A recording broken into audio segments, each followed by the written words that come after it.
ko po guys, mayroon pong impormasyon po na nakuha po natin sa ating mga subscriber ngayon. At saka si kaibigan mismo din po mayroon pong impormasyon na kuha na hindi maganda po para po laban kay Tatay Digong.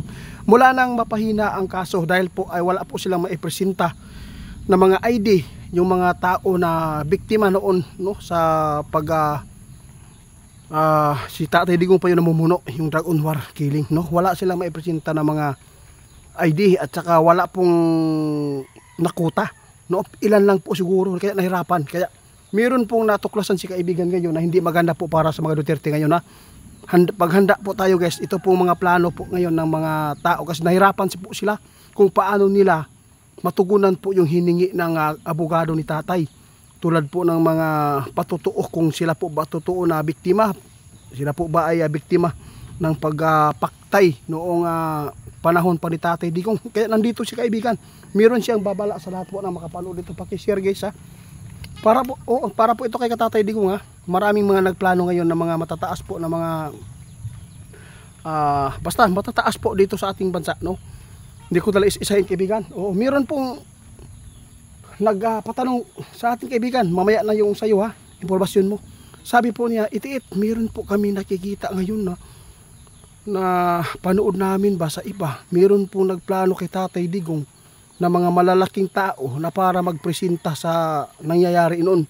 Dahil po ay wala po daw silang maipresenta na hiningi po ni Kaupman, nung abogado ni Tatay Digong, wala silang maipakita. Kasi noong panahon na yan, na estimated po daw nila na 300,000 biktima sa war on drug or 30K na mga tao na pinaktay daw ni Tatay Digong nung siya po yung namumuno. Kaya hiningian sila ng ID kung sila po ba ay biktima o pinatay talaga.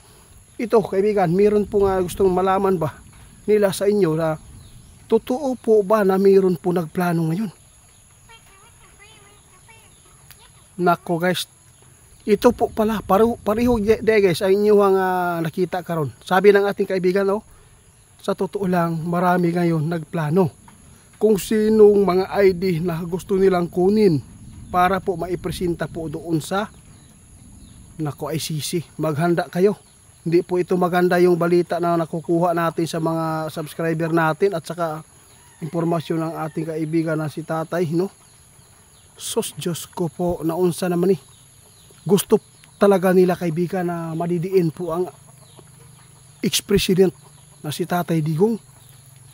Tulad po ni Kirwin, anong nangyari, di ba? Nagpresenta po siya na maging isa po siya na magwi-witness. Kaya nagawa po nila yung pinaka-harsh po na nangyayari sa kanya ngayon. Nakakahiya po ito kaibigan.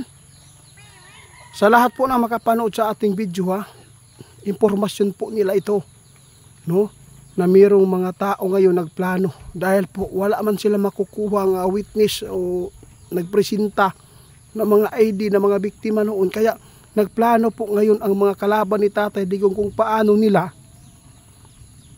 na mapalutang na mayroon pong biktima o mga patutuo. Nako po guys, ito na ang sinasabi natin na dapat po natin bantayan. Huwag po tayong sa lahat po na makapanood kung sino man po yung kukunin po na magpresenta dyan, huwag po kayo basta-basta, mapapahamak lang po tayo dyan. Nako guys, grabe kaibigan yung iba nagbuwis ng buhay para lang makuha na maging witness.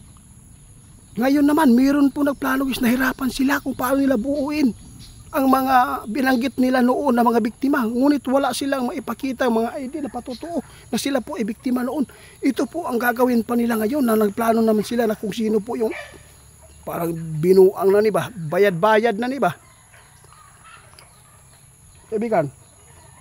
Pero tatanungin kita kumusta na po ang kaso ni Tatay?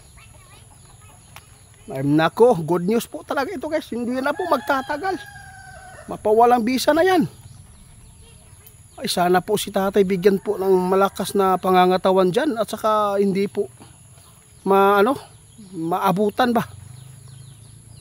Kasi alam po ninyo guys, matanda na po ang tao. Kapag 80-year-old, swerte na lang yan makaabot na.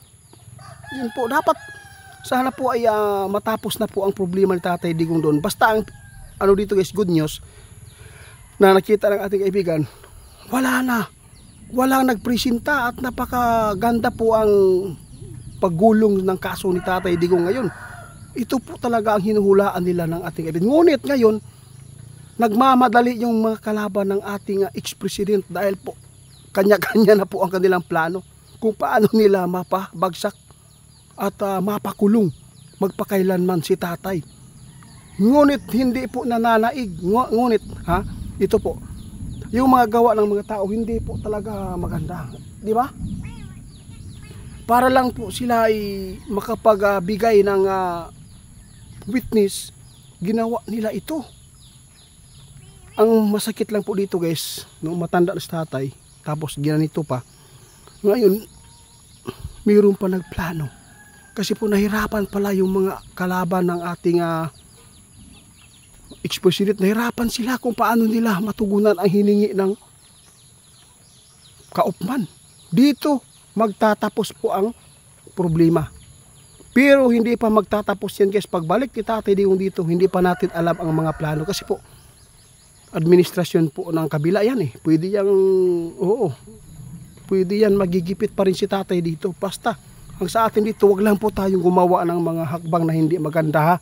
Dapat po, ipagdasal po natin ang ating presidente, ating ex-president, vice-president, na sana ay magkaayos na po ang problema natin dito sa ating bansa para po ay mapalakas natin ang ating mga, kung dapat natin ipalakasin po dito. Kasi sobrang hina pa natin kung ikumpara tayo sa ibang bansa, tapos naggaganyan-ganyan pa, nag-uunay-unay, away-away, lalo na malapit na po yung eleksyon, marami pong mga buhay pa dito matutumba. Sus nako, kaibigan. Masakit po ito sa damdamin guys, kung doon na naghina ang kaso ni tatay, mayroon pa mga tao gustong humabol po sa mga plano para lang madiin si tatay. Kaya ngayon guys, ito po ang mangyayari ha. Mayroon natuklasan si kaibigan na mangyayari pa dito na mayroon pong mga tao na bigla na lang sosolpot sa witness para lang po ay makapagbigay para madidiin lang po talaga ang mga Duterte dito. Kahit ano pang gawin ninyo, ito po, tandaan po ninyo ang sinabi ng ating kaibigan, no?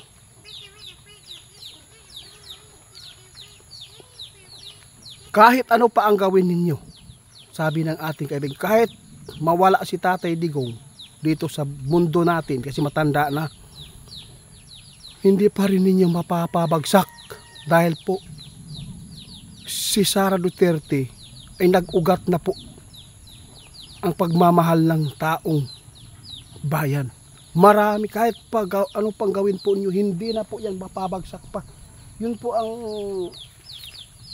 personalan na ipinapaabot ng ating kaibigan. Huwag na sanang magawa pa ng mga mas lalo pa ninyo ikakalugmok. Kaibigan, maraming salamat sa impormasyon po nakuha at saka yung nagpaabot sa atin na mayroon po daw siya napanood guys na may nagplano na naman po na hindi maganda para po ay madiin si tatay. Kawawa naman to.